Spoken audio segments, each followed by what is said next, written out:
Hey guys, just real quick, if you could do us a huge favor, if you could hit that like button and the subscribe button, it really helps us in the future when we're trying to get, people on the podcast that actually looks a little bit more legitimate.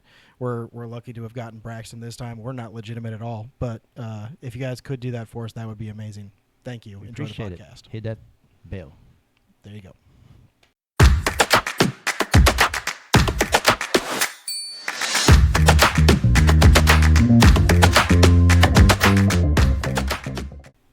Nate, Ernie, we're back at your place, man. we're back at our place. Back We at got the table.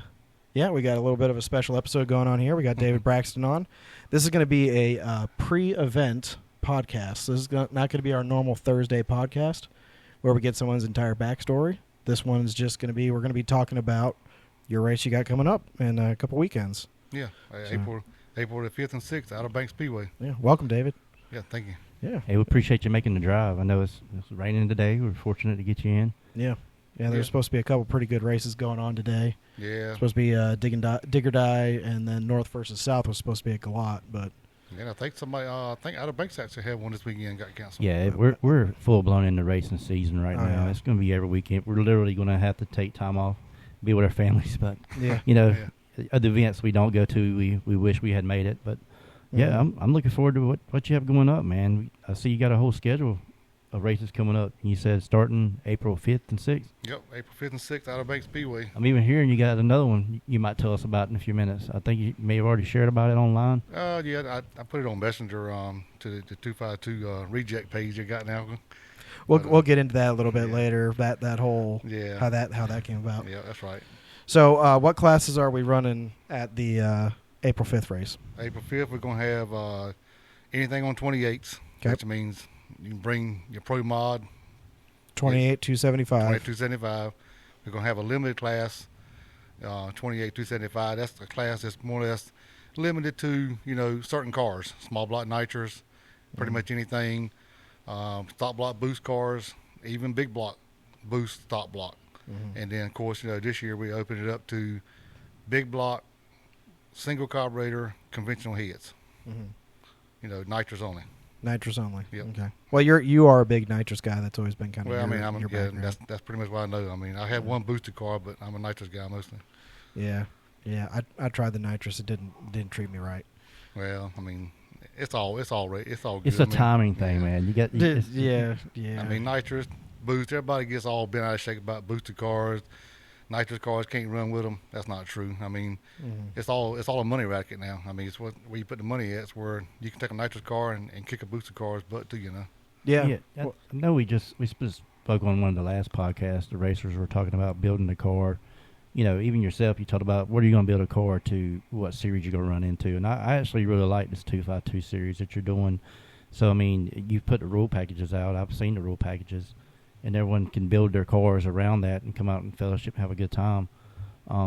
So tell us more about the other classes you do have. I see the 590. Yeah, we got a 590 class this year again, which I think this is going into second or third year, I think, of the 590. Yeah, it's your third year 590. Third year 590. I've heard some guys talking good about that too. They're actually saying they run 590 with an O.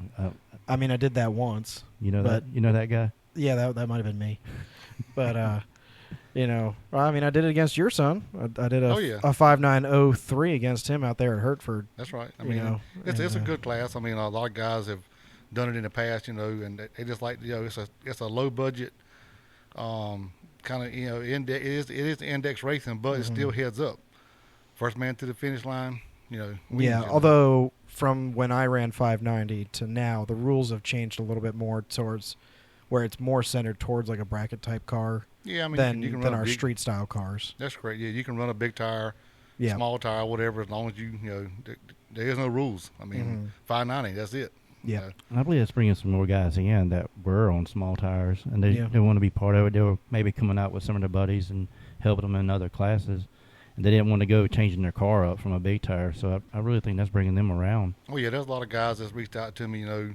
Even I think this year it's going to be even more. I think we'll have as much as actually we had probably 15, 20 cars maybe. I think this year we might have as much as 20 or 30 cars. I mean, because the bracket guys can come run the bracket race Mm-hmm. and run the 590, so they got two chances to win some money. at one event. And then they can buy that, back. yeah. And They can buy back this year where they couldn't buy back in the past. So that's a win thing there too. For someone. Well, speaking of that, since this is a pre-race event and you're kind of getting the word out about your events and how they're going to run, the guys that are running the bracket race, I think I was at the drivers' meeting that you had, the banquet. Kudos to you and everyone who helped on that. You were speaking about how the 590 class, they're going to run before the bracket race? Yes, Saturday. Like I said, Friday night's open test and tune for anyone. It's in the 252 racing plus outsiders too. This year also, make sure everybody understands, 252 this year is open to everyone. There's no sanction fee to run with the 252 this year. And as long as you meet the class rules, But getting back to the 590 deal, yes, they will be off the trailer first cars down the track on Saturday on race day. So everything is off the track this year, except maybe the juniors. Everything's off the trailer racing, but bracket and junior this year. Okay. Yep. So if they're in the 590, but they want to double up for the bracket race, they have to run their first round of 590. Yes. So you're going to try to schedule that first? Yes, yeah, how the schedule's going to be is we're going to start off, I think I got it on the schedule right now for 1 o'clock, track goes hot. It will be 590 cars down the track, first round. Then we'll go on to first round of a bracket, time trial. The only one going to get one time trial. And then go into other classes after that. And then, of course, after the first round of 590, then there will be a buyback round for 590. Those cars run each other first. And once they eliminate whoever's, out of that group, they'll fall back into second round with the rest of the ones from the first round winners. Okay. And then what other classes are we also running? Is that it for the classes on that one, or? Yes, like I said, anything on 28s, limited, 590, and then juniors, and of course bracket race. So you're not running either of the street classes. You're not running extreme street or true street. Not at the first race, but I did put out there.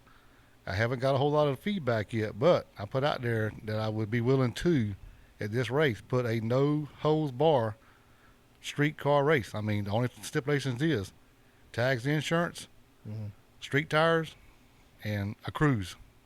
It could be a 450 car. It could be a 550 car. Whatever. Just bring your car and fall and let it fall where it falls. Yeah, that tag insurance thing though, that's gotten me the last couple of years because none of y'all live in either Johnston County or Wake County, which is where I live, and those are the only two counties that require emissions testing. Yes. And so that was one of those, like, I got it to pass last year, but this year there was no chance that was going to happen. Yeah. But they actually just announced like a couple weeks ago this is the last year for emissions testing in Wake County. Okay. So you guys watch Wake out. and Johnston County. Yeah, so I'll be registered again and be allowed to run in those classes again next year. Well, I said, it's open right now for the first race. I mean, I'm still willing to put on a, street car. It ain't going to be the normal scheduled, string street or true street I got at the other races, but I'm willing to do a no holds bar street car race. Okay. Stipulations, as I said, tags, insurance, street tires, cruise, and straight to the lanes when you come back from the cruise. No going to the trailer until after the first round. So, I mean, you got to top up on more fuel. Well, they can do it. Hey, get your crew members to meet you. Do it in the lanes. Do it in the lanes. Yeah. I mean, a true street car really should have a big enough fuel cell that it ain't got to be topped off. But I am willing to allow you to top them off. How long of a street cruise are you going to do? I mean, we're going to be at Outer Banks. So I figured we could probably leave the track and, of course, go out. Right there's an exit right there. Go down to the next exit, turn around and come back. I mean, that's probably a good, average 5-6 mile turnaround probably. Yeah, that should be fine. Yeah. Yeah, and I mean, most of them should be able to do it. You'd think. I mean, that'll tell the deal. It'll weed out the ones who can't. There's some last year that said they could do it, but every time I mentioned it, they want to start crying. I wasn't scared of it. I knew I could do it. Yeah. But I mean, you show up with them small radiators and small fuel cells. I mean, hey, that tells you you're kind of iffy. I mean, maybe you can, maybe you can't. I can't judge you, but one thing about it, that road will judge you. Yeah. No, I mean you're not wrong. I do wish Streetcar Takeover does always do at least run it in the lanes for 15 minutes. You're not allowed to touch the car. Like, you start your car, you step out of it, and you just leave it there. Yeah. If it can idle for 15 minutes in the lanes, they try to do a cruise if they can, but some events just don't. Well, it just doesn't work out. But it is every single one of the events they do that. It's not at some point during the season it might happen. It is every single event it has to do it. Because that was my only concern when you were talking about it last year, was you're like, well, one of the events we're going to do it at, right? So let's say you did it at the first event. Yeah. Well, I knew there would probably be some guys that go, cool, we got that knocked out. I'm now going to put in a smaller fuel cell. I'm going to, put in my smaller radiator because now we don't have to do it again. I think for a street car class, it should be required every single time you do it, even if it is just pull it up into the lanes, start your car. It needs to sit there for 15 minutes. Well, that could be like sometimes some races you get to with the spectators coming in, racers coming in. Sometimes you can't get out because there's only one way in and one way out. Yeah. So if we get to a race and we feel like we cannot, do a cruise, hey, that would be an option. Put everybody in the lanes, let them run, and then send them down the track. Yep. I mean that definitely would be an option that we need to follow up on. Yep. We are going to hit a little bit on the True Street because that's like closer to what I've been doing here. This is probably the class that has had like the most rule changes in the off season.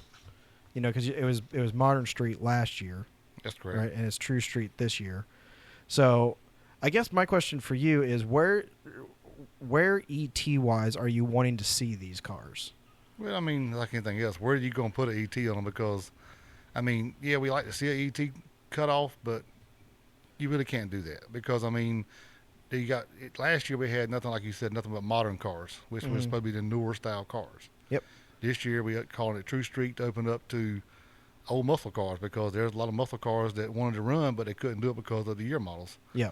So, I mean, do you really put an ET limit on it? I mean, it's not so much putting a limit on it. It's more like in your brain, you're going, okay, this is the class. This is kind of where we want them to end up. So let's make the rules to try and see if we can get them there. Yeah, I mean, because John Sears does the same thing with all his classes, like Ultra Street and all that. Like, I mean, he's been doing it so long that he's amazing at just getting the rules just right, where all the guys are like almost the identical times. Yeah, that's correct. Well, it's like anything else. I mean, you can set some rules and hope that you got a AET cut off at where you're gonna kind of see it fall off at. But I mean, I know cars right now. I mean, last year running probably 20s and 30s in that class. Yeah, I mean, I'm probably looking at one right now. I mean, you literally, I don't know what you're talking literally about. seeing some cars that could pull in off the street and run that class. Yeah, I've seen some of them. Well, and with it being open this year, I mean, anyone could come from anywhere in the nation. Oh yeah, you can come from anywhere. I mean, and who wouldn't want to run with the 252? Well, yeah, especially since you're not competing this year, man. They got a fighting chance. I know Logan's got a fighting chance this year. I mean, he won it last year. Right, that's because I broke. He's been champion 2 years in a row, hasn't he? Nope. No, Justin Taylor was champion the first year. Yeah, first year. Yeah, right. he was your son nemesis. got second. Logan got third. That's right. I got fourth. So he come from third all the way to champion. winning it. Yeah. Yeah. He jumped Yeah. right over Well, you, man. and part of what helped him was rule changes, right? So like that first year, the not having any weight or not having any year restriction on it. Justin and your son's car were just better. Well, but there was an ET limit though. There was an ET limit though, but like both of them have been working those cars long enough that they correct. knew where the cars were supposed to be at. Like for me, I was running a 630 until we put the nitrous on the car. And so like I could run it all out, but I still didn't stand a chance. Yeah. Then we got it tuned for that 590. Everybody's got a chance. That's what gets me is they're getting to that point there. I mean, everybody comes to the racetrack now. They think, hey, just because one guy runs 550s and they run 6.0s, they ain't got a chance. Yeah, that's probably true in some way, but if he sleeps on the light a little bit. Hey, that's all it takes is 2 or 3 tenths on the light. Yep. Or knock the tire a little bit. Anything can happen. Well, not only that, something we were touching on last week was we try to do it with every racer that comes on, and you are a racer, but we get in that another episode. Well, I was a racer, but I mean now, I had to quit racing because it's just too much involved trying to race and run an event. I mean, for 2 years. Yeah, I want to get into that in a few minutes, but what we're talking about as far as the racers being competitive and someone being worried about it, we don't know what that racer did in the pits that he hopes it holds this pass. So I mean, there's so many times they've got duct tape, zip ties, prayers being said as they're pulling into the beams. I mean, there's so much that could go wrong. I mean, anyone, even if you're half a second slower, I mean, you got a fighting chance. You're racing the track. Look, racing is more luck than it is being good or having lots of money. Lots of money and being good, yes, helps. But luck is your number one thing. That'll get you more. It's only dumb if it doesn't work. I've heard painter tapes on the windshield that says turn the nitrous on. Helps a lot too. Well, there's a lot of things, you get in that car. I mean, you got so much on your brain. I mean, there's a lot, you got to remember to do, like I said, everything from you. I mean, I've actually been in a car before and actually be so hyped up about trying to get ready. Realize like, oh, I ain't put my harness on. Mm-hmm. At the last minute, I had to buckle my harness up after I'd done a burnout. Yep. I mean, that's how, focused I am on trying to do other things, Well, speaking of so much on your mind, that's something you were talking about the events. And with all these classes, how do you manage all that? Or is there something you're doing for this coming year? Because I know me and Nate talked about it some. It's really hard to get these events in, especially on radio tires. Mm-hmm. Anyone who does radio racing or knows anything about radio, getting the track to hook at a certain time of the day, that's very hard. Yeah. And then trying to get the race in before the end of the night, that's, you can do all the planning in the world. If someone does something on the track or has an accident. Yeah, that's true. I mean, you do all you can, but. Yeah, in the past years, I mean, people have, have fussed about, not getting races done in the last, like especially last year. Last year was a kind of, exceptional year for us. It wasn't good. You've been fighting ever since you took this over. Rain, hitting us. I mean, or oil spills, or bad to say wrecks. I mean, anything. But I mean, the main focus this year is try to. I mean, I'm gonna start the races. I mean, early. I mean, like I said, track's going hot at 1:00. Everybody's got to race the racetrack. Mm-hmm. I mean, and it happens a little bit at some of the races. You have to be really strict on, like, you've called them 3 times. You sending them up there. You do not hold the class for one guy. That's just. Well, that's correct. I mean, not getting his. I want to say shit together, but shit together. Like get yourself together, get up to the line. Well, what happens on that is, I mean, and that comes from a lot of things. I mean, some racers drag their feet, and then they want to come fuss about, we're dragging our feet. Well, racers are dragging their feet too. But a lot of the issue is too, there's several reasons why people are late getting to the lanes because of speaker systems, which, I mean, that's, nothing that I can control. I mean, I go to these tracks, we, get together on having these events there. I mean, what the equipment they have is what I have to deal with. I mean, but like I said, we do try to run around and make sure that every racer knows what's going on, but I'm only one person. So I got 70 people or 100 people. I got to try to get around and let you know that it's time. Look, get you someone to monitor what's going on with the track. Don't come to me and ask me. Just kind of look around what's going on. Look at other racers, what they're doing. All that helps too, Yeah. So actually, one thing that might help you with this is Streetcar Takeover over the last couple of years, and actually bragging rights. Streetcar Takeover uses an app called Band. Mm-hmm. It's right there. And basically, you basically say, hey guys, everyone get on this, and when it's time for your, like, you can click on Streetcar Takeover right there, and it's like when it's time for your class to come up, we'll put it in the app. And just say, and so just watch the app, and when it's time, it pops up. Or have a WhatsApp and do the same thing there, and just tell guys ahead of time, hey, download this app, join the 252 group, and like you're the only one who can post anything, but you just put out there and you say, hey, it's time for True Street to come up, and in lanes 2 and 3. Now there's no question about what lanes they're supposed to be in, when they're supposed to come up. It's right now. And then you can say, send it out. Hey, anything on 275, you're in lanes 4 and 5. Yeah. Like it's like we can use modern technology a little bit to get around bad PA systems. That's correct. I mean, and me and Ernie have actually talked about that in the past. But like you said, we had the messenger page. But the only problem with that is, like you said, it needs to be a page only I can post on. Yep. That way, we were trying to figure that out. How to 1,000 people posting it, and then you can't find what I just said. That's why I'd recommend that Band app there. So that's a thing where I post and nobody else posts. Yep. Okay. That's cool, and that's part of what we're doing with this podcast. We're trying to help everyone. I mean, even if a track owner or someone who's running events like you all across the nation, they tune into this. I try to be the dumb one on this, and that's something that's new to me. I think I heard Valkyrie Racing talking about it on that podcast, but that's something even I'm gonna have to check into. It's really cool to be learning this stuff. Yeah. I mean, it's if there's a little change you can make that helps the whole process go a lot easier, it might be one of those things like try it out. If it doesn't work out, well, you tried at least. Oh yeah, that's all you can do. I mean, everything is a learning curve. This has been a learning curve for me from day one. You know, I mean, like I said, I'm not the only one involved in this. I mean, I have a partner that's in here with me too. You know, I mean, you know, Jeff Waller. I mean, he's part of this deal too. You know, like I said, you know, he's not been in the what's called the limelight as much as he probably wanted to because he's got a lot of stuff going on in his life. You know, I mean, he's had you know things he had to get straight. You know, and he's you know. Part of this deal, though. I mean, everybody know that Jeff Waller is, you know, part of the 252. You know? Jeff's always been good to me every time I spoke to him. So I do want to go through the rules a little bit on some of these classes. So just because True Street is right here. So small block nitrous is allowed to be 3,100 pounds. Big block nitrous is 33. Small block boost is 3,400 pounds. Big block boost is 37. And then NA small block 2,800 pounds. That's a pretty light car right there. But that's for all motor cars. Yeah, NA big block is 3,000 pounds.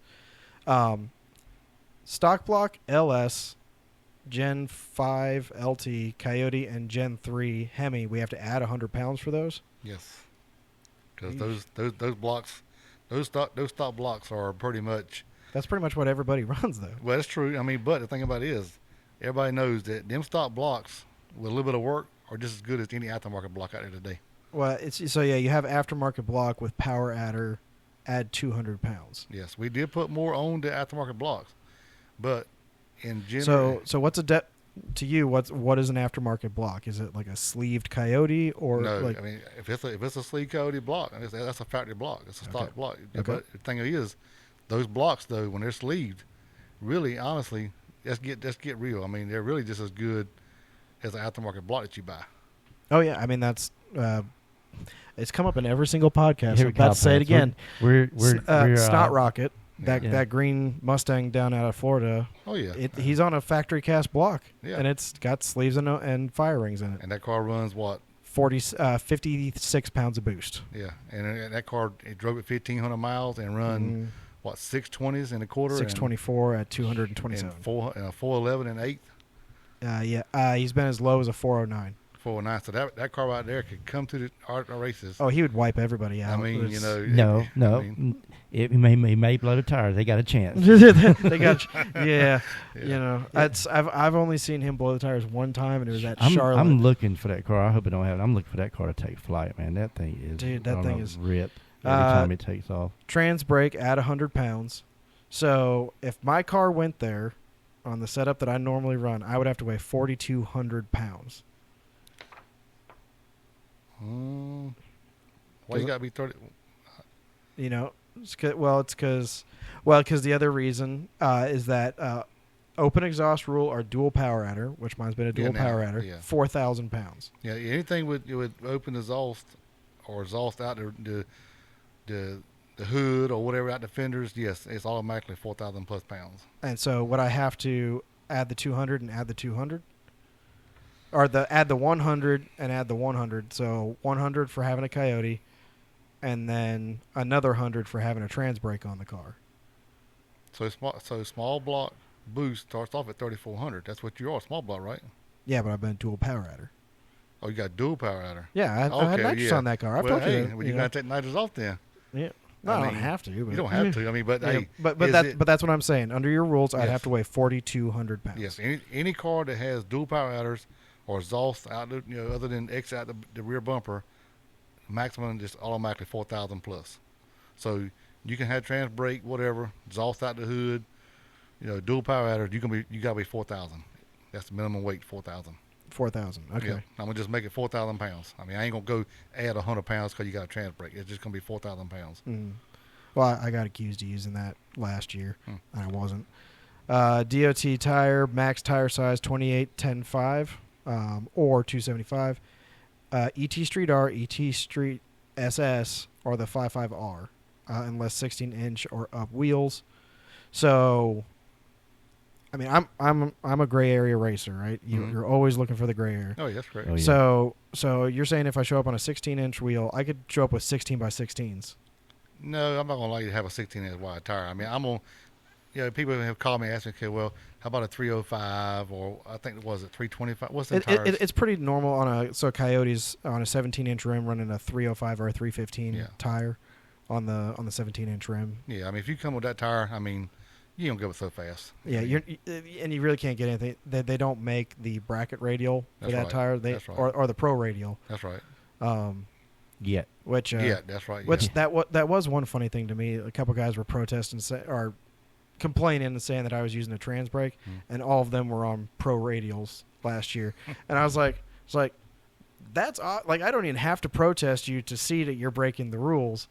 It's clear right there because we weren't allowed to run them last year, but a lot of guys were running them anyway.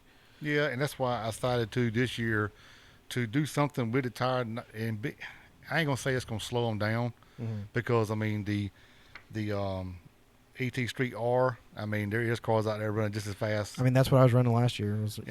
Even your pro car. There's some guys out there that run low fours with them. Mm-hmm. I mean, but I had to come in there and do something to try to at least try to to stop the car. So take the pro radial tire out and just make it the street R tire only. Well, yeah, and if you show up on a bracket radial tire, like those things are nuts. Like they're really good tires. Well, now you couldn't even talk about like the pro bracket. Talking about.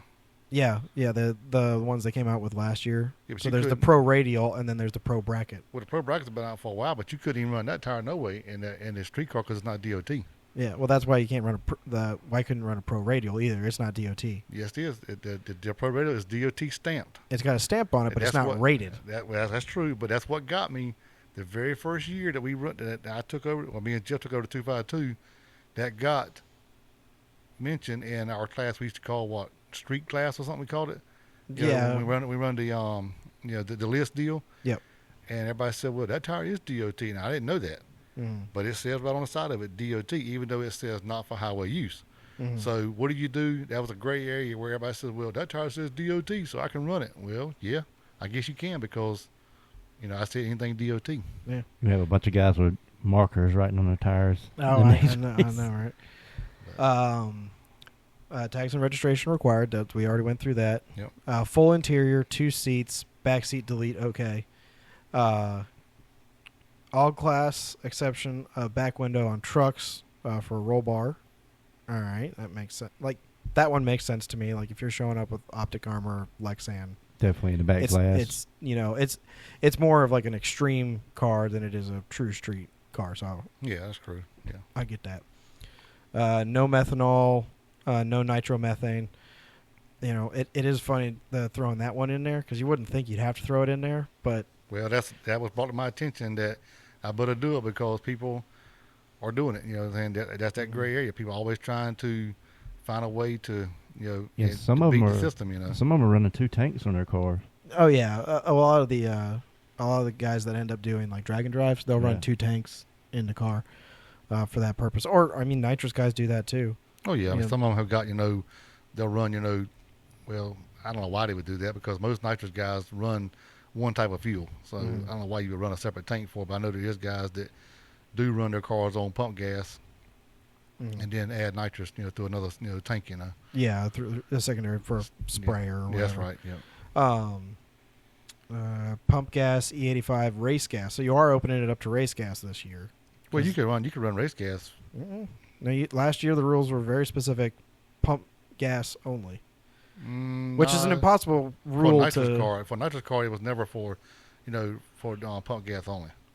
It was for boosted cars could run E85 only pump gas from the tanks. Yep. So, like I said, once again, I had to go in there and make sure that I clarified the rules. And like I said, that's the problem we've always had is like, okay, one year I went there and listed a bunch of rules like I got right now. Last year I went there and kind of like on the street class that we had. I don't know, my brain's not thinking right now. The modern street or the extreme street? Extreme street. Okay. Yeah, I had a whole list of rules, the year before that broke it down. Well, then last year I kind of like shortcutted the rules because I figured, everybody knew what it was last year. Well, the first thing they started doing is they start forgetting what the class started as. Yep. So then they come back and say, well, I don't remember seeing that or hearing that during the meeting. Well, yes, it was there. I mean, it was there the year before. It never went away. Yep. Just like the cruise. The cruise has always been there from day one. Mm-hmm. We just never have pushed the issue because of time-wise or something, But every time I mention it this year about a cruise, I was getting calls talking about, well, it wasn't in the rules. It wasn't in the rules. Well, no, it won't wrote in the rule, but it was a rule stated at the meeting, and people said, well, I didn't hear it. Well, you don't hear it because you got selective hearing. Mm-hmm. You hear what you want to hear. I have that with my wife too. Drivers and vehicles must meet all safety requirements for your ET. I guess that one's going to be a little bit of a harder rule to enforce because we're all no time racers, as far as that goes. Yeah, that's true. I put that there because here's the thing. Me as I build cars, I know cars need certain safety equipment, but I said that's up to the racer I'm going to turn off this to decide whether if he wants, to have his safety equipment in his car to protect him. All I'm asking everybody to do is if you know your car is a certain ET, look at the rule book and get your car met back to where it should be at for the ET you're running. Mm-hmm. Now, it's not my job to enforce that. That's your job because you know what protects you. Yep. Now I will tell you this right now. You show up at my races and you go out there and your car starts running a certain ET and I go to it and I don't think it's got enough safety equipment. I'm gonna tell you, and then I'm gonna say, look, hey, I might let it slide once or twice, but I ain't gonna say I'm gonna keep letting it slide all the time. Because like I said, here's the thing: the safety's not about just for you; it's for your component that you're racing, and also too, if your car is not, structure wise, not safe enough, it could cause you to lose the car. And we got spectators and racers out there. Yeah, you want everyone just coming and having a good time. I want everybody to come to the race and leave safe and go home safe. Be entertained and go back home safe. I've said it on here a couple times. That's part of why I'm sitting out this year. I know for me how safe I want the vehicle to be. I know, and I know how fast I want to go. So, she's going down for a little bit. I'm going to get, I think we're going for a 25.3 cage in the car. Yeah. Well, hey, look, you got a family. Mm-hmm. You got a wife and kids. I'm assuming now. Yeah, wife, a little girl. Yeah. So hey, you better come home to them. Racing is one thing, but family comes first. Absolutely. Yeah. The deal my wife and I have always had is, for every dollar I spend on horsepower, I need to spend an equal dollar on safety. Yeah. Well, that's one way to look at it, I guess. Yeah. I ain't never thought about it like that, but that's a good way to look at it. Yeah. I even saw some guys today. I saw on a video where they had some issues with stopping the car the other day, and they even just really prioritized. They said, we all think about how getting the car down the track fast. It's just as important as slowing that car down from 150, 180 miles an hour. How are you going to get it stopped? Mm-hmm. And so a lot of guys are only thinking one way, and they really need to think more about, is that parachute working? Has it been updated lately? Have I taken a look at my brakes this week while I'm tightening up everything else? Yeah. So, the wear and tear on stuff, it really does some wear and tear on that. Oh, yeah. Racing, racing's hard work. It's like having another full-time job if you take the time to inspect your car the way you do. But, hey, all of us probably sometimes don't do that because, we got a lot going on with our work, our family, life, Mm-hmm. But, yeah, you need to take the time just to check, your bolts, your everything on the car because, it does go through a lot of, pressure, Yeah. Well, you want to speak any more on the True Street class, or you want to get into something else? The only other last couple, rules here is, obviously, as you mentioned earlier, 10-mile cruise, race day straight off the trailer. Car will be weighed each race day. So are we going to, when we go to tech, just put the car on the scales just to check it real quick, and then at the end of the race, the winners get checked again? Yes, like I said, the races I have scheduled on my schedule, the cars will be weighed. Now, I'm going to weigh them one time that day, and I ain't going to weigh them every round. No. I will weigh the winners if I have any suspicion that, I need to. Now, if it gets late in the night, we might not be able to because of the fact is, we don't have time. Mm-hmm. But, if any racer at any given time, if he thinks his component is not, up to standards, he can call him out. Yep. What is because it's never come to a full protest with me yet.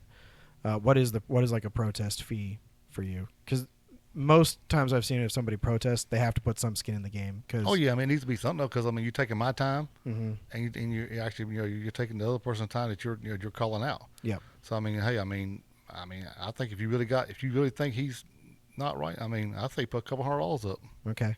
And if it's proven that the other guy wasn't cheating, does he get that money? He'll get half of it. I mean, because I'm gonna get the other half of my time. Yep. You're taking my time, you know. Okay.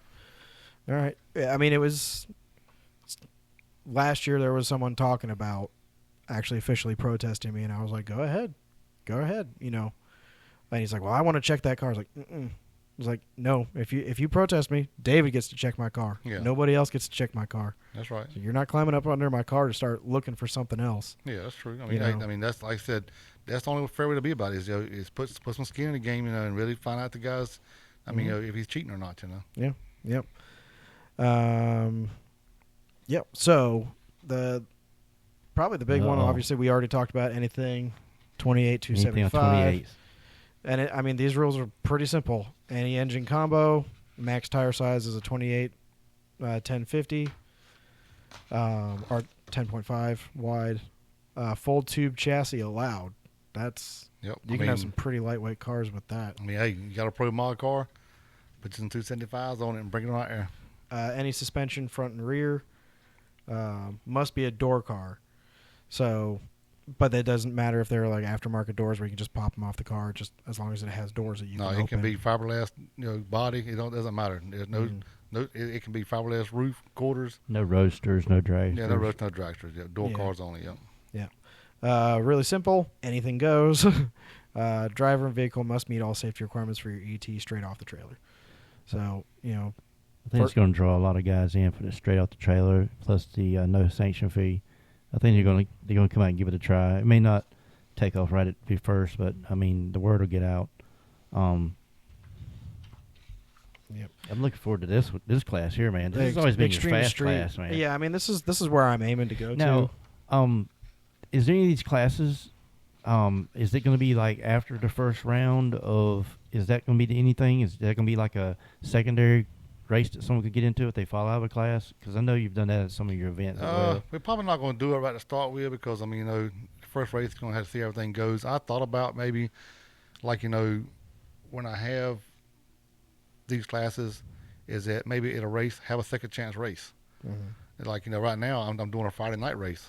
For the first race I'm gonna do a Friday night race on stop block nitrous.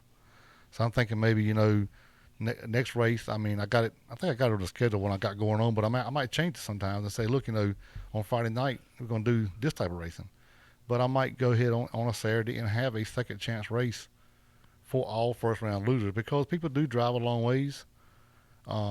And that would be like pretty much like a bonus for the racers. I mean, you won't be no more money out of your pocket.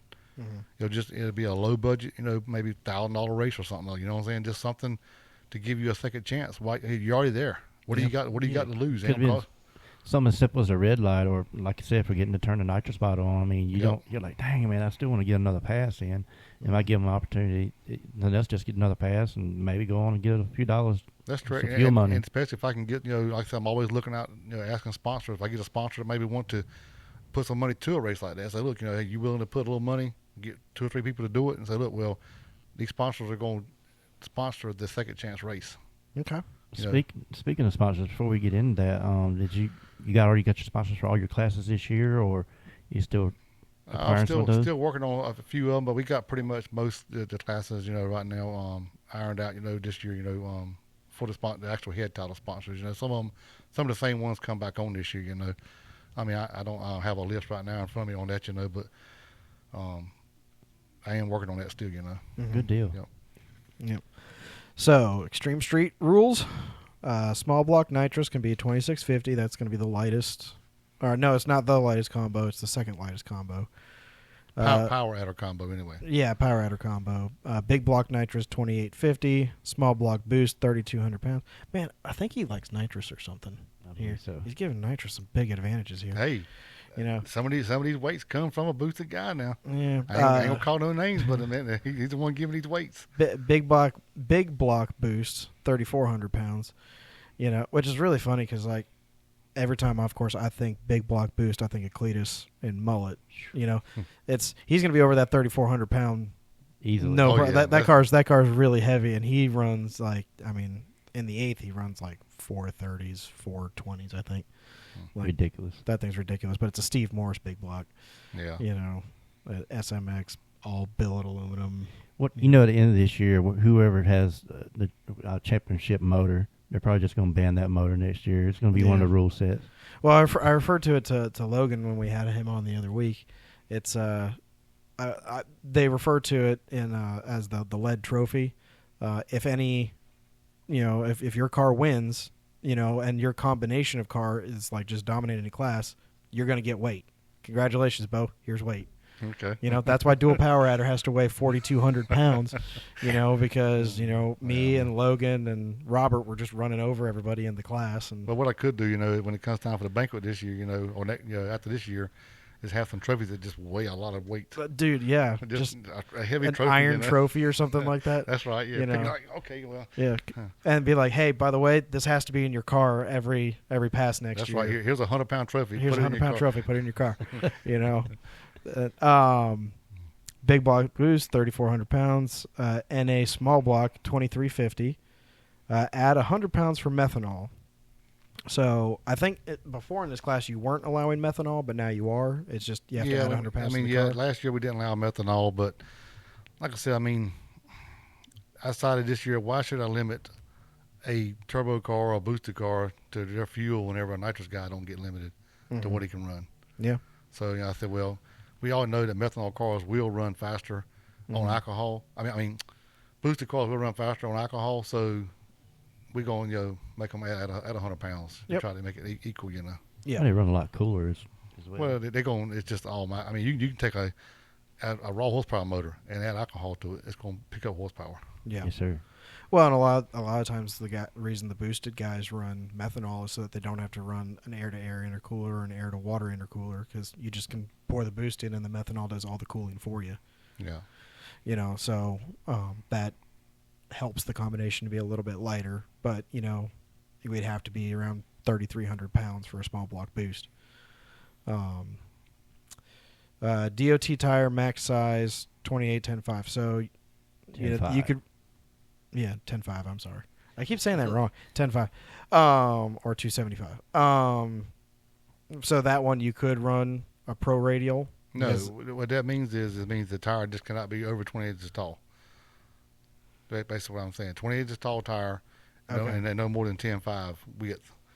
Which a radial measures somewhere in that 10.5 to, I think they say like 11 inches sometimes, depending on what size wheel it's on. But everybody pretty much knows it has to be a DOT tire. Okay. So the pro bracket, no, you cannot. The pro radial, yes, you can. Okay. Stock appearing interior and dash. So it doesn't have to be the stock dash. Well, No. tag and registration, that one's in there too. Mm-hmm. It does not have to be the stock dash, but it has to be a stock appearing dash.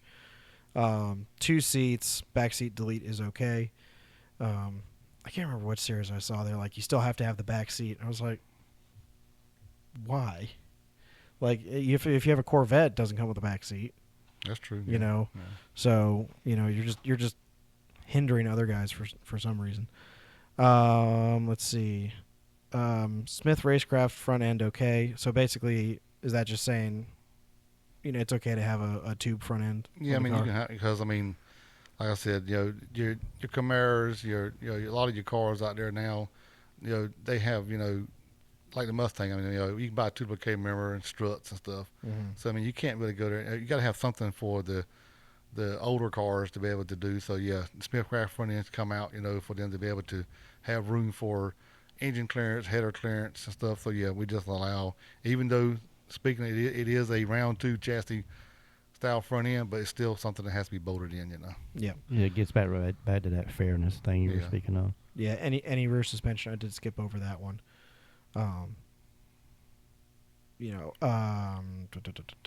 Any front suspension components, any rear suspension components, working headlights and taillights. I don't know. There might be a couple guys who struggle with that one. You know, I've seen guys duct tape LED flashlights up there before. Yeah, hey, it's working. The That's lights that gray are on. area.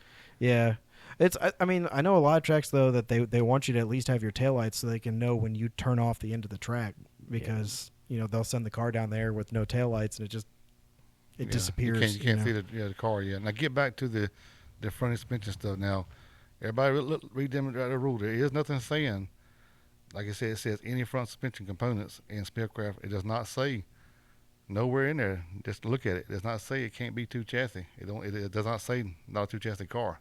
Yeah, I mean, you didn't specifically say here it can't be. So if a guy shows up with a two chassis car and he can drive it, hey, he's legal. Yeah, I mean, as long as a little bit farther down here, working radiator and alternator required. That one makes sense to me. Yep. The steel roof and quarters. That's the only one that might get your tube chassis guys, because a lot of times by the time someone's gone to a full tube chassis, they've gone to fiberglass or carbon fiber or whatever. Back in the day when people were building bracket cars and stuff, they did that. But most of you guys now, they stick with the steel roof and quarters even on two chassis cars. Mm-hmm. They don't change them out that much now. I mean, yeah, it just depends on what series they're running and how serious they are. Yeah. If you're going to fix a car to run Radio versus the World or anything on 28s, I mean, you might go that route, but not for a street class rules, Yeah. Fiberglass, carbon doors, front ends, trunks, and bumpers are okay. That was one I got accused of, because you didn't have a specific rule about the doors, and so in 22 when I crashed the car, I put carbon doors on the car. I got them painted to look like stock doors, so that way I didn't have a bunch of people complaining. But a lot of guys just guessed that because I crashed the car, I was going to put carbon doors on. So they all just started accusing me of it anyway. Oh, yeah. I got calls about a certain Mustang having carbon doors. I said, look, I don't know if he's got carbon doors or not, but all I know is that the windows work and the car is fully optional. Everything functions. Even the little, on the Mustangs, when you touch the door handle, it lowers the window and it unlocks it. Yeah. That all worked too. Okay. It's perfectly functional. Well, I mean, like I said, some cars come with fiberglass or composite type doors. Mm-hmm. I mean, some cars don't. I mean, so the doors don't really matter to me. And like I said, this year, what difference does it make this year? Just weights. Yep. Well, honestly, the way the manufacturers are making cars now, the factory doors are even super light in a lot of vehicles. With some of them, I did lose about 50 pounds on the car going to the carbon fiber doors. Those suckers were heavy.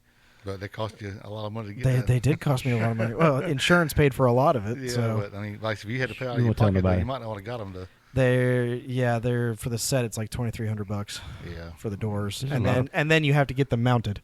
That's true. Yeah. So that 50 pounds, $2,300, probably $3,000 worth of work involved too. I mean, wasn't worth it probably. Oh, believe me, I got calls from the body shop guy daily complaining about fitting those doors to the car, and he's just like, "Are you okay with if I fudge it a little bit and Bondo some stuff to make it look right?" I'm like, "No, the doors are good.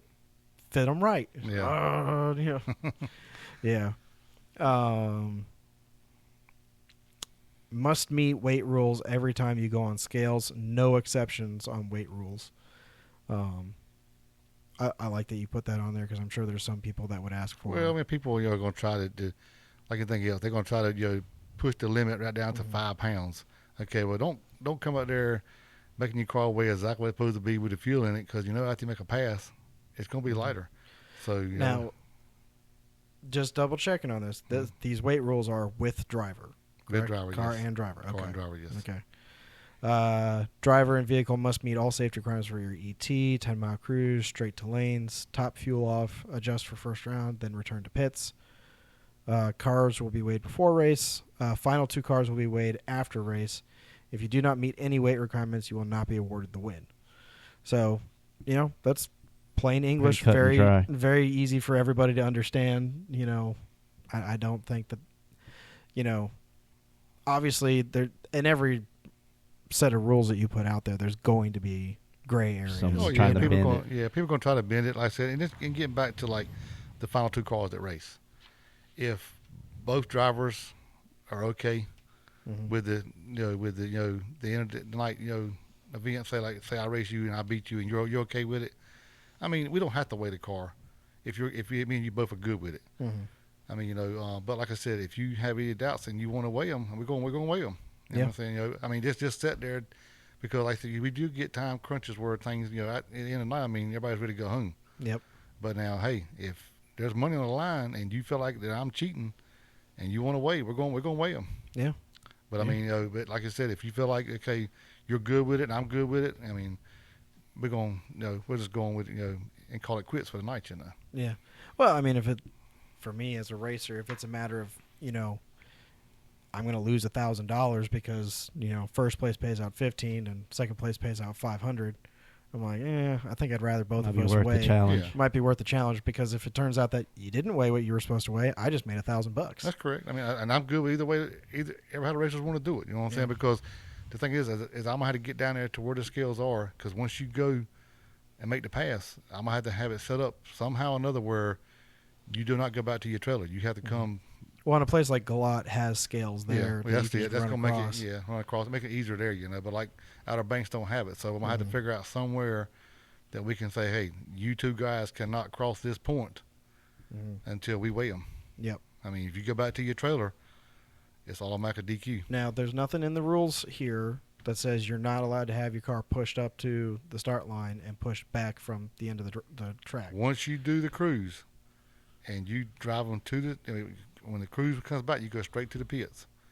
After that, I mean, that's pretty much telling me that your car is legal. Okay. After the first round, I mean, I don't care what you do. You know what I'm saying? I mean, I feel like there's no need to get into all that again. You know what I'm saying? I mean, if you want to push it to the starting line, I mean, really, what difference does it make? If you done the cruise, you done made first round, and you're still in after that, I mean, what difference does it make if you push it to the line or not? Yeah, the event's going to be flowing so fast. I mean, just trying to get everything in. I ain't going to have time to monitor everybody. Just, make sure, okay, well, you're not pushing your car and this guy's pushing his car or not. The cruise is going to determine, and like you said, if we don't if we can't do the cruise, like you said, put them all in the lane for first round, and make them, like you said, sit there and idle, and then we do first round, and then that's be the same way after first round. It's what it is. Yeah. Well, I mean, obviously, I tend to more be on the street car side of stuff because that's what I've been running. Yeah. So I look at all the different rule sets and go, okay, how can you get around stuff? How can you not get around stuff? And how can a full-blown race car make its way into these classes and stuff like that? Well, I mean, people are going to try it, but like I said, all these rules are set, to try to, control it. But at the end of the day, I mean, the cruise is what's going to make you or break you. Yep. I mean, if you can't make the cruise, I mean, and come back to the staging lanes and make your first round, I mean, go home, work on it, and come back the next race, try it again. Yeah. I mean, that's the thing, is to get that first round behind you. After that, I mean, I don't care if you, work on your car. If you have to do this, that is what it is. But first round, you do have to make the cruise, come back to the lanes. You can top them off, check your air, whatever you got to do, but no battery chargers, none of that stuff. I mean, now I ain't gonna sit here and say that I'm not gonna sit here and say that I won't allow a jump box if a guy's car is not able to crank, because I mean, even our everyday passenger cars that we drive every day, I mean, sometimes we go to them, they don't crank. Yeah, that kind of happened to me on the way here. Let the headlights on. It was raining. Mean, because people are gonna try to pull it. They'll say, well, he put a jump box on. Okay, well, I mean, yeah, if he puts a jump box on, he can still make the pass. I mean, do I really have to DQ him for that? I mean, that's something I'm gonna have to. I mean, we were having a problem with my car there for a little while where it would just kill the battery. We eventually figured out where the electrical draw was. Yeah. But it was, we just ended up bringing the jump box with us everywhere we went just in case it killed the battery again. Yeah. I mean, because here's the thing: as long as you got the alternator on there, you got a belt on it. I mean, I'm not gonna come around with a voltmeter and make sure your alternator's charging. You know what I'm saying? You got the alternator up there to be sure you're gonna have it charging. Yeah. I felt so bad for Kenny last year at your no prep race at Rockingham because his alternator died on it. Yeah. So he was able to get it up to the lanes, and then the battery completely died. Yeah. In the finals, so we sent that twin turbo Mustang down. I mean, he blew the tires off instantly, and all of us just sitting there like, oh, come on, man. Like if stupid battery kept its power long enough. Yeah, well, I'm assuming, I can't remember now, but I'm assuming they give him the 2-minute time still, I guess.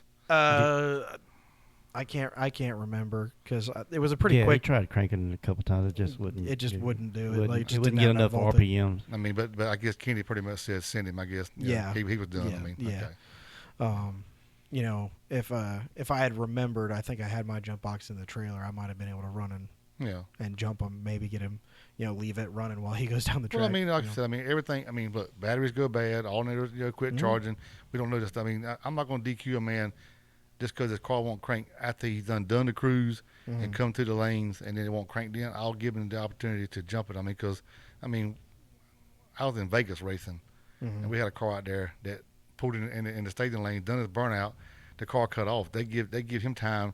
I mean, I ran slam back to the truck to get a jump box. I mean, I'm 49 years old here. I'm running down the highway, you know, to get a jump box probably a mile down the road, because when you got in the streets racing, we're a mile apart down the road, you know, from the starting line, and they give us time, you know, to get that car cranked. I mean, so you kind of got to look at everything and kind of like, okay, well, really, you going to DQ the man just because it won't crank? Now, that's one thing. I mean, you know, give him the opportunity, if he can get it cranked, to crank it, you know. Yeah. But, I mean, you know, I would rather the race happen than it not happen because some stupid little fault. Yeah, that's it. I mean, it's I never like winning by default. You know, that's I'm always been more of a. But you do by breakouts. Hmm? But you do by breakouts. Yeah. You still having flashbacks about the Corvette we spoke about. Oh, in dude. his team podcast. Dude. Yeah, I have won probably more races with a breakout than anything else. You know, well, I mean, when I was running the 590, when we did nitrous, you know, on the car, I mean, I did outrun a couple guys. I ran out Wayne in his red Camaro when he did that gigantic wheelie. Oh yeah. Next to me, like, I mean, you've raced enough guys. Like, that's scary when you're in the other lane watching the other guy just way up in the air. Oh yeah. Your only thought is, please don't come across and get me. Please don't come down and get me. You know, and like I stayed in it. You know, and then like I raced Al at that one, you know, and he spun a little bit on the start line, so I knew I had a little bit of space, and I just beat him on that one. But then I ran Braxton, you know, your son, and you know, I did that 5.903, and I think he did like I think it was like a 5.88. I mean, we were close, but he broke out. Yeah, you know, and then. Yeah, I ran Logan one time and he broke out, and like, you know, and then what he was referring to, we were at Streetcar Takeover last year, and we were in the mild class, so they gave us a breakout number. It was in the quarter. It was 862 was a breakout number, which is still pretty quick. It's pretty stout. Pulled this Vengeance Racing Corvette, you know, LME 427 podcast. 100mm turbo, something like that, like gigantic power glide, 4-link suspension. Like, this thing was a race car. But I guess he was able to drive it down the street. Yeah, he I mean, had a radiator. He did the 15-minute idle with all of us, you know, so it met all the rules, tagged and insured, you know, so I didn't protest him or anything like that. It was an older guy driving it, though, and I cut a .07 on my reaction time, and he cut a .48 on his reaction time. Yeah. And so by the time he let go, I was already like 3 cars out there. He caught me with 5 feet left to go down the track. Like, that's just how much more power his car was making than mine. Yeah. And then he broke out. Did a 8:56, which was too fast. Yeah. You know, so now getting back to this, like I said, this say for instance, you know, we go to an event and we can't do the cruise because of, you know, trying to get everybody in line and get them out and we do the first round where you sit in the lanes and idle. Yep. I mean, you said a while ago, dry ride the car. I mean, that's okay for a fuel injection car, but I'm not going to sit there and back a driver with a carbureted car, because sometimes they will have to keep them running sometimes. Oh, yeah. I mean, you know. Yeah. It's more. It's more you can't interfere with the car. You know, the car should be able to sit there and run. You can't sit there and take water and cool your radiator down. Yeah, and exactly. Put blower and fans you know, on. Open the hood up a million times. Yeah, you know, that's right. Yeah. Open, you know, wave the hood back and forth to get air in there and stuff. Like, that's true. It's more. It should be able to just sit there and idle for 15 minutes. If you got to like feather the gas a little bit to wake it back up, that's one thing. You know, but if you're there actively trying to make your car cooler, you know, I think that should be a disqualification right there. You know, kind of like that, like we did at your race, the race up in Virginia, where you whooped them guys so hard. Oh yeah, I took a car. I mean, the Demon wasn't literally a street car, but when we got there, I mean, they let me run the car because I guess I don't think they really had any rules about it had to be a street drivable car. No, we were just doing a fun list versus list, area versus area. But you had to drive the car back to the lanes they ever pass. Yeah. And like I said, my car, like I said, of course, it had a NASCAR motor in it. So I mean, it can run 220 degrees. That motor don't care. You know what I'm saying? Yeah. But I mean, now we were literally punishing that little motor. I mean, we were going round after round after round. I mean, trying to keep it cool. I mean, and they were trying to meet a curfew that night. Dave he come from the end of the track, just put right back up to the staging lanes, like there wasn't nothing to it with that old demon. We're taking water, because there wasn't a rule that you couldn't take water and cool it down. Yeah. So we were out there taking water and fanning it with hats and everything, man. We were. Yeah. Oh, I mean, we all do crazy stuff just to make the next round. Oh yeah, and it's like, I mean, and I know cars are going to have issues, and this is where I'm gonna have to step in, and everybody's gonna have to follow by me too on this deal. Some are gonna get mad, some are gonna like it, ain't gonna understand it. But if a car sitting in the staging lanes, say we do the 15-minute idle. I mean, I notice such things as carburetors do start flooding out, injectors do hang up. There is stuff like that happens. I mean, hopefully that won't ever happen. But what do you do in a situation like that? Do you disqualify them then? I mean, I guess. I mean, yeah, that's kind of where I'm going. Like, yeah. I mean, I guess that's where the two racers have got to decide, okay, do I want to take this win this way or not? Mm-hmm. I mean, like if it's me and you racing, and my carburetor starts flooding out, and I know I can go out there and do something with the little seat right there in the staging lanes, I can fix it before we start racing. Or are you gonna give me that time? If you say no, well then, that is what it is. Yeah, yeah. I mean, it's. If it's just a matter of like clear it out a little bit, that's fine. If it's a matter of, hey, I'm going to take this carburetor off, I'm going to put a different carburetor on. Yeah. I'm like, no. Yeah. No, like you showed up with a, not a street car. I'm not a carburetor guy, right? So I don't know the difference between one carburetor and the next one. Yeah. In my brain, I'm going, oh, you had your low idle carburetor on there, and now you've got your big boy one you're going to throw on there because you had a problem with it. Well, it's the same way with injectors. I mean, I know on a boosted car, you can buy intakes now that have what they call two sets of rails on it. Yep. Where they'll have low pressure rails just to idle down the streets and drive it, and then come back. You just flip a switch, and turn another pump on. Don't even need to do that. You'll actually a lot of like Holly will let you do it, and Fuel Tech will let you do it. You have it in the computer when it gets to a certain amount of boost, it switches from one system to the other. Okay.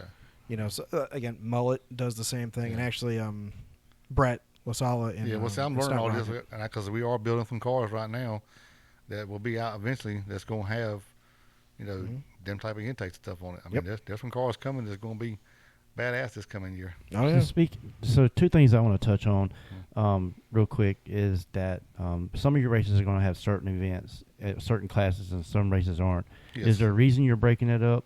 And two, I want to talk a little bit about, we're not going to get into your whole background, but just a little bit about your Braxton performance and how your influence or how your experience with racing, how do you play that into this program as far as, understanding the racer when he comes up with his feelings about, well, this and this, or this has happened. Because a lot of times it's probably happened to you in certain rounds, too, of racing, where you've actually had the same experiences.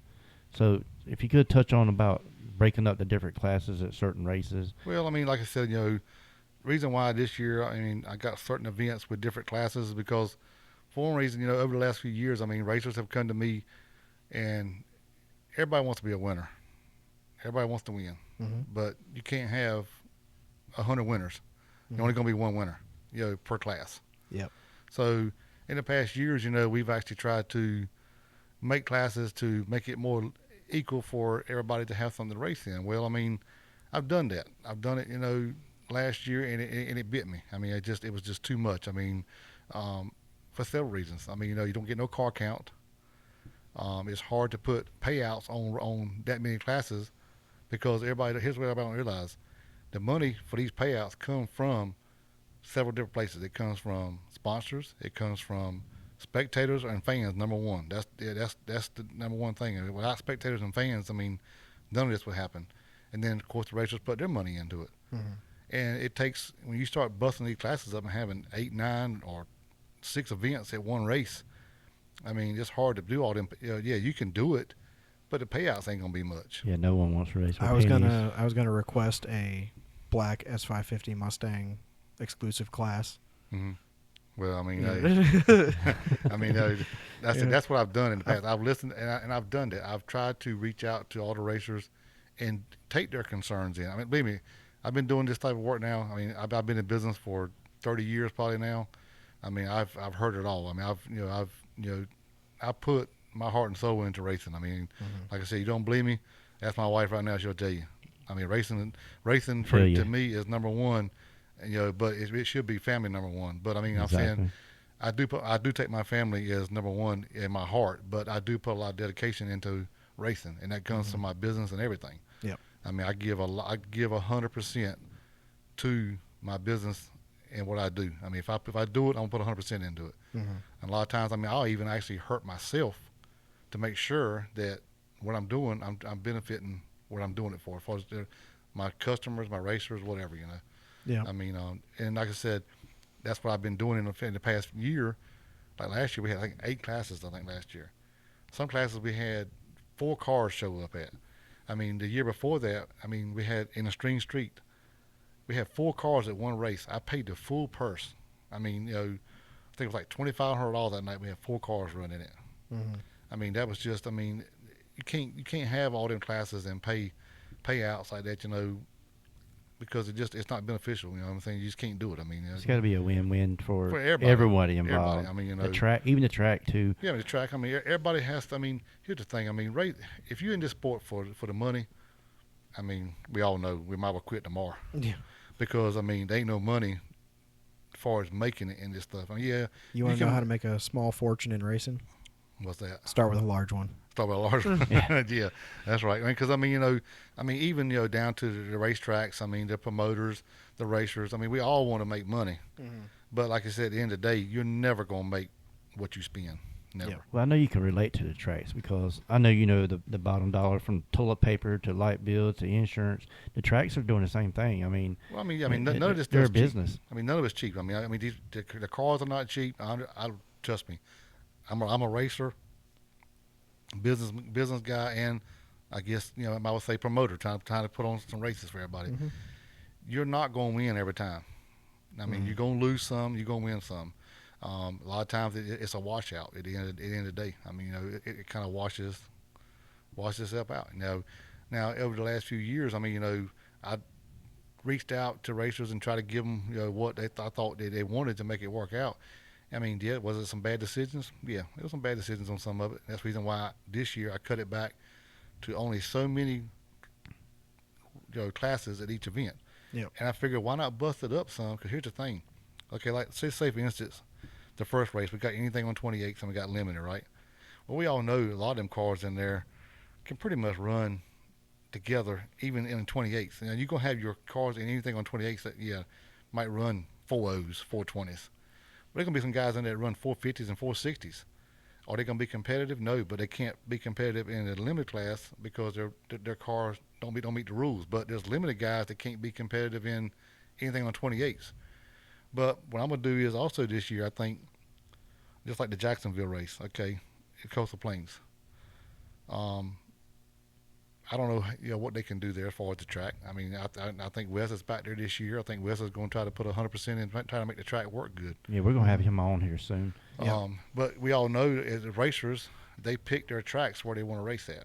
Mm-hmm. They know what they think they can do at certain tracks. Okay, well, if you mention to a race, okay, well, we're going to have a race at Outer Banks. Okay, well, they know they can go there. They think they can fly because they've been there and they've been fast. If they go to Galat, yeah, of course, they know they can fly.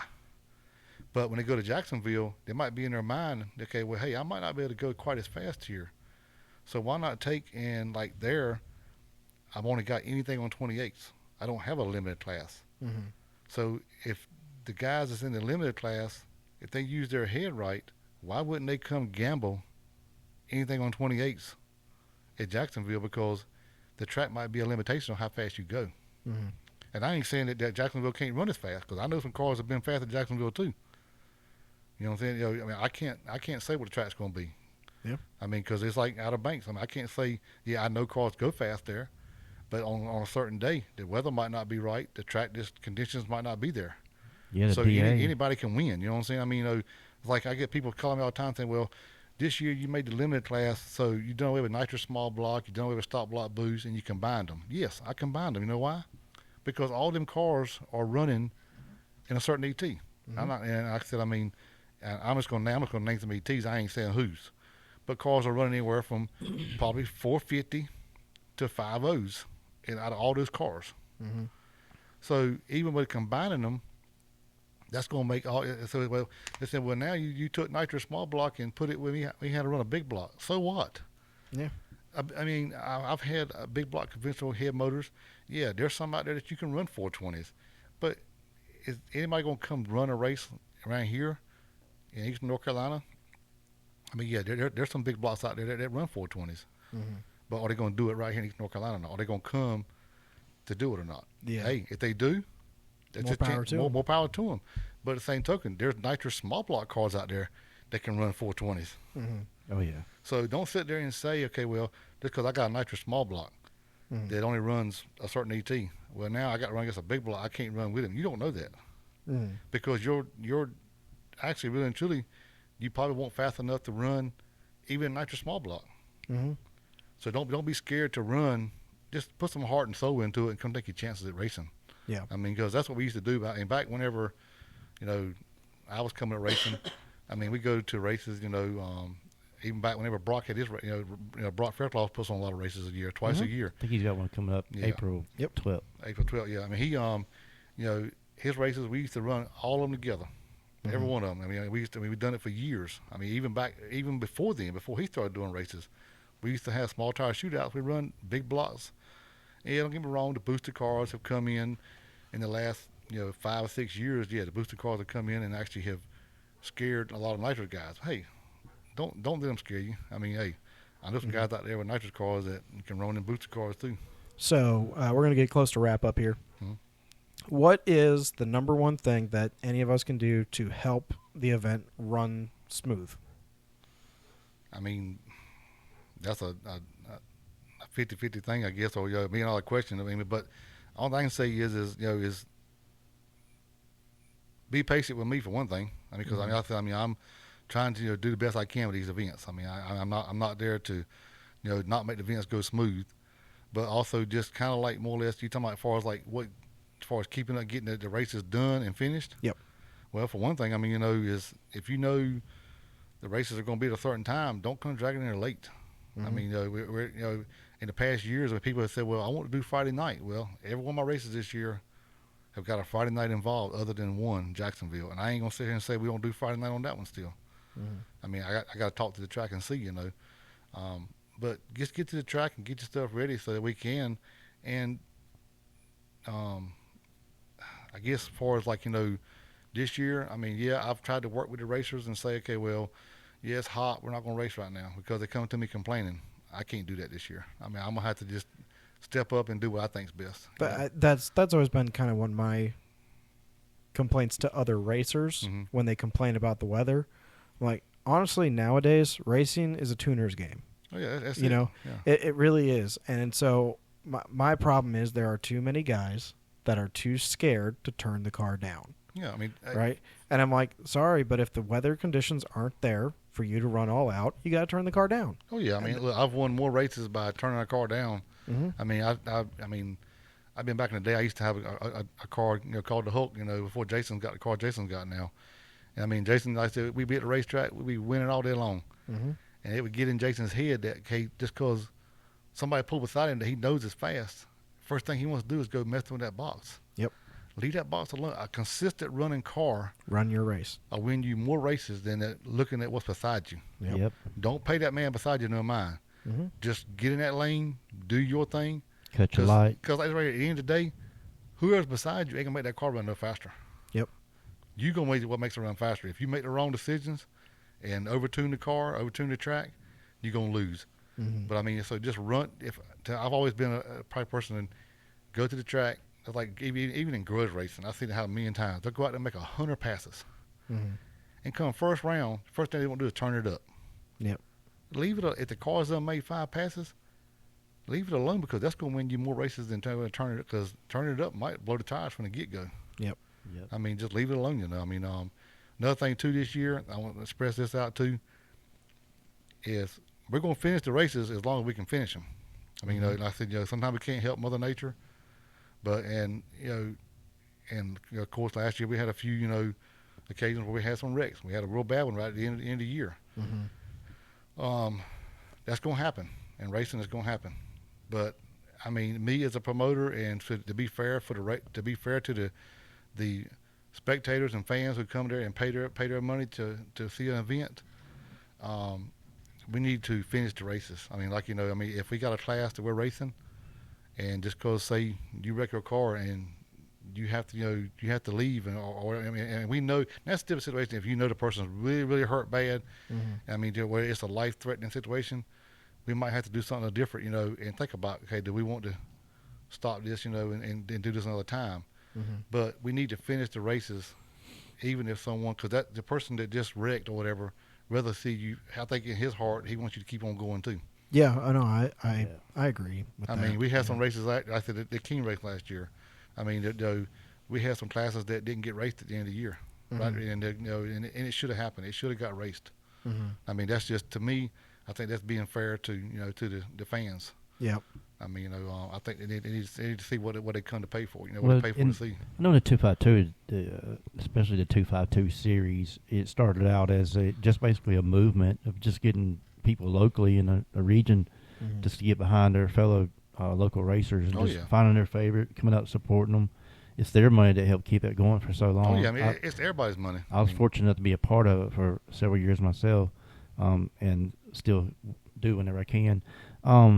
But even with the flow of things, I know we had some guests on a couple weeks ago. They said whenever things happen where they got either kicked out or they had some time, if you lose a round, is there a way that people can help out, or spectators, or can they reach out to you about volunteering to help out at some events? Or I mean, look, I mean, I'm always, I always need help. I mean, I'm just, I mean, we're all human. We all need help, If you see something that can help me, to do things better, hey, I'll listen to you. I ain't gonna sit there and say that day. I mean, I might take it in right that day. I ain't gonna say I'm gonna do it that day, but I'll think about it next time. Just like you're talking about when I go as far as the cruise or whatever. If we can't do the cruise, that is an option, to do the auto in the staging lanes. Yep. I mean, it defeats the same purpose. I mean, yeah, I'm always willing to listen to people. I mean, I'm not trying to sit here and say, because trust me, I'm not perfect, and no one else is perfect. I mean, it's a learning curve on this thing. I mean, I want it to be good. I mean, it has grown, just like several years ago, whenever me and Jeff took the 252 over. I mean, people thought we were crazy by, we'd done it the first year. We kept it at Kinston where it was originally first, established at. People thought we were crazy by, wanting to explore out different tracks. I mean, in some eyes, it might be that way, but I mean, like anything else, if you can't grow, if you don't, explore, That's right. You got to try things different, Well, in the cars, they have gotten a lot faster, and I see you're taking it to some tracks that are known for having some speed. So I'm looking forward to it. I always like it when it's at Galot because it's right there for me. I don't have to drive 3 hours out to Hertford. Like I said, I mean, yeah, we all know. Like I said, we've had fast cars. I mean, just been, and like I said, I'm not talking about no one track, but I mean, yes, facilities are better than others. I mean, that's anything. I mean, that's you buy parts. I mean, parts are better than others, but I mean, certain tracks are really only built to handle with such speed. And I mean, if you go beyond them, can you do it? Yes, you can go there and get lucky, and do it on occasionally. But everyday basis, I mean, we know that hey, there is tracks that are better and safer to run certain cars at. Okay. Yep. I mean, that's just. I mean, I think anybody can see that. Yeah. Well, real quickly, I think we'll get into just how can if someone's new to this podcast and they don't know anything about the 2x2, how can they find out about it? I guess through Facebook. Yeah, Facebook. I mean, I'm on Facebook on my own page. You can go 252 list page, and ask a question, or you can hit me on Messenger, ask a question. I mean, like I said, you can find out my phone number's on Facebook. I mean, you can find me under Braxton Performance. I mean, and give me a call. I mean, I said we're looking for anybody to come. I said this year, it's the first. Well, no, actually, this is the second year because we did it one other year where we opened it up to outsiders to come race. But this year, anybody can race because there is no sanction fee. I mean, this is an open field race every, nationwide. I mean, anybody can come, you know. But there's still, real quick, we'll touch on this. There is a point system that folks can still get into if they want to. Yes, we are running a point system this year that you have to buy into, but it's going to be a point system. Now, the 590 is going to have their own deal. The juniors will have their own deal. But all the other heads-up classes, anything on 28s, limited 28 275, stream, and true street are all going to be whoever comes out on top. I mean, and here's the thing. I mean, a true street car really could still win the points if he plays his cards right. Because, I mean, remember, you get points to show up. You get points for rounds that you lose. Mm-hmm. So, I mean, there's no say, like, anything 28 guy who might not want to run Jacksonville. Well, he's going to lose points if he don't come run. Well, I mean, at that particular race, here's another thing, too, that nobody thought about at the meeting the other night. They said points go with car. Yep. So that means you actually could run 2 classes at any event and get double points, even though it might be single points. Mm-hmm. Because that car, if you pay the entry to run, say you pay the entry to run anything on 28s, and you pay to run a string street, you're gonna get points for both classes. Mm. So I mean, there's a way there for. I mean, it could be anybody's game. It ain't gonna be who's the fastest or who wins the most races. So there's rules for those that just want to come out and have fun and just see where their cards chips lay, and there's guys who want to come and do it as literally a sport to come and get into the point system and see where they stand against some others. And so I'm excited about it. Anything else you want to add? I mean, we're looking for April the 5th is the first, April 5th to 6th at Outer Banks. Outer Banks, yep. And now I will go ahead and state on here, we got April the 5th and 6th, and then we go to Jacksonville May the 18th. Mm-hmm. And then we go back to Outer Banks on June the 14th and 15th. And then, of course, we go back to Outer Banks again August the 2nd and 3rd. But I did recently just pick up another race. We're going to Galat, September the 27th and 28th. We'll be in Galat, and I'm gonna run all classes at that race. Okay. That will be one where I do run every one, along with the final race of the year will be at Outer Banks, and then that'll be the King race, which will be all classes of that race, of course. Okay. So what is that? That's a total of 6 races this year? 6 races. So there'll be 2 races where all classes run, mm-hmm. and then 4 where we bust them up. Okay. Yeah. So I got one funny story for you. We'll end out on this. Oh, right? man. Ernie's seen this. So as you not see, another short story, is it? No, it is actually a short story. You see our little set we've got here. You know, we put you on the Mopar side because, you know, you love your Dodges for some reason. You know, Ford Racing goes in the middle because it is the greatest. You know, It is the greatest. You know, and then we're over here on the Chevy side, which I have to sit on every single time.